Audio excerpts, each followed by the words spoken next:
Está Martín Zurita en línea, que es el secretario ejecutivo de la Asociación de Institutos de Enseñanza Privada. ¿Cómo anda, Martín? ¿Todo bien? Hola, Tomás, muy bien, buen día.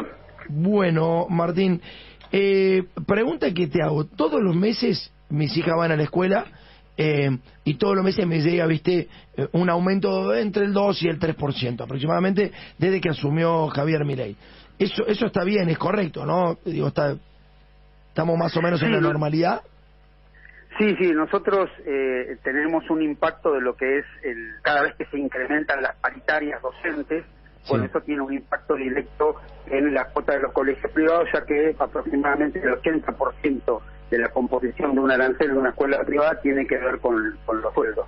Sí. Che, y te pongo el ejemplo personal particular. Pese a todo esto, hay docentes que deciden no laburar en la escuela porque no se les paga como corresponde o lo que pretendería cualquier ser humano para poder sobrevivir. ¿Qué está pasando? Hay como un desfasaje ahí, ¿no?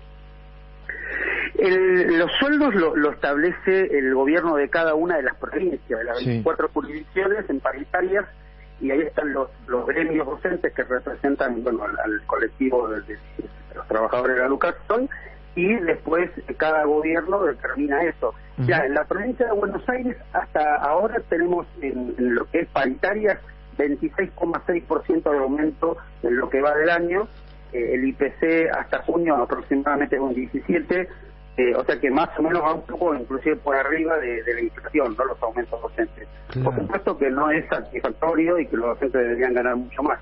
Pero bueno, esto es lo que se establece en relación a toda la estructura de costos que, por ejemplo, en las escuelas privadas los docentes tienen una equiparación salarial respecto a los docentes de educación estatal. ¿Hay un problema de mora en las escuelas privadas o todavía no asoma eso como problema?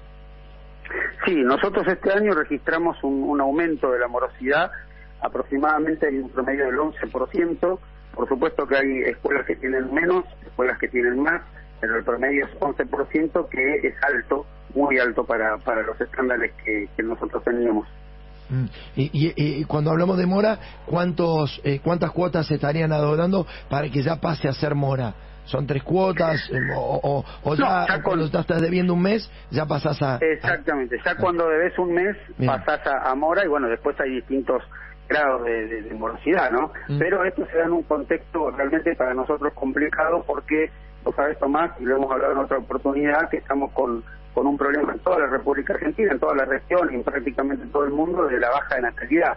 Y esto, bueno, es realmente un problema que se intensifica, si bien es en todo el sistema educativo. Desde la pandemia hasta ahora el sistema se han inscrito 400.000 alumnos menos, que tiene que ver con esa baja de natalidad, y ahora está afectando fuertemente lo que es el nivel inicial, jardín maternal, jardín de infantes, pero también está empezando a afectar a la escuela primaria, el primer y segundo grado. Y en lo que es el contexto de una escuela privada se agrava más, porque en el Estado vos tenés un empleador que es el empleador de todas las escuelas, ¿no?, estatales, pero en privada vos tenés cada escuela con un empleador, con lo cual vos organizaste tu estructura para determinada cantidad de alumnos, determinada cantidad de docentes, de personal administrativo, maestranza, y si todo lo que indica, ¿no?, las estadísticas, etcétera, va a ser mucho menos en el futuro, bueno, se necesita una reconversión, porque hay muchas escuelas que no van a poder mantenerse en estos términos, ¿no? Che, qué interesante lo que está diciendo Martín. Y eso, el impacto, ¿se puede dimensionar hoy? Hablaste que de la pandemia esta parte, la cuestión viene complicada. ¿Me lo podés dimensionar? ¿Cuántos pibes había en un aula año 2019 y cuántos hay hoy? ¿O no? Sí, mirá, yo te voy a tirar un dato que el otro día tuvimos una reunión que organizó el Consejo Federal de Inversiones con los 24 ministros de Educación de las provincias. Bueno, nosotros fuimos invitados, y un demógrafo que comenzó la reunión tiró este dato que realmente nos dejó bastante preocupados. En 2030 se inscribirían en primer grado la mitad de los alumnos que se inscribieron este año. O sea que el impacto es realmente muy, muy fuerte, ¿no? 2030 faltan 4 años. Nada. Entonces, ese impacto que hoy estamos viendo en el cierre de muchos jardines de infantes, de muchos jardines maternales y de algunas escuelas primarias, creemos que se va a ir profundizando. O sea, estamos hablando de corto plazo, mediano, ni siquiera podemos pensar el mediano plazo, porque si ya te pones a pensar en 15 años, estamos en el horno, vas a tener un 25%. No, totalmente. Por eso creemos que se tienen que, además de lo que nosotros estamos trabajando internamente, también tiene que haber un acompañamiento de las políticas públicas, porque la escuela privada representa pluralidad, representa diversidad, proyectos de equipos directivos y docentes que cuestan muchos años formarlos, ¿no? Y bueno, lo que es la libertad de enseñanza que tiene nuestra Constitución Nacional, y el 30% de la matrícula de los estudiantes argentinos asiste a escuelas privadas. En algunas jurisdicciones como la Ciudad de Buenos Aires es un poco más de la mitad, en la provincia de Buenos Aires casi el 40% de todos los alumnos, o sea que estamos hablando de 3 millones de alumnos, ¿no?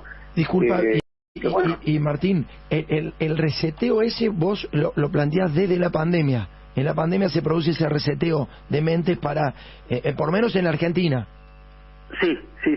Post pandemia nosotros tuvimos 200 jardines de elefantes que cerraron en toda la Argentina, y bueno, nosotros veíamos viendo un tema, ¿no?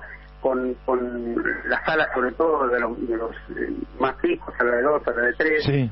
Pero bueno, después cuando fuimos a analizar los datos de la Dirección de Población, los censos, etcétera, vimos que había maternidades que cerraban. De hecho este año han cerrado varias, y bueno, es un problema que no es coyuntural, es un problema estructural. No.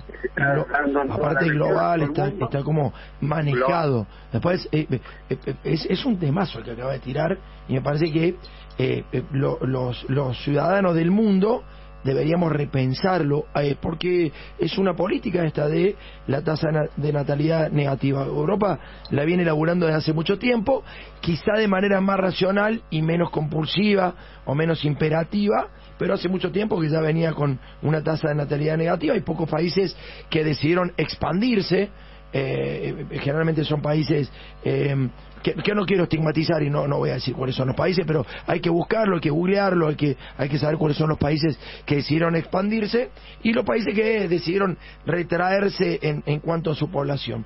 Te agradezco, la verdad que fue una gran charla, Martín, gracias.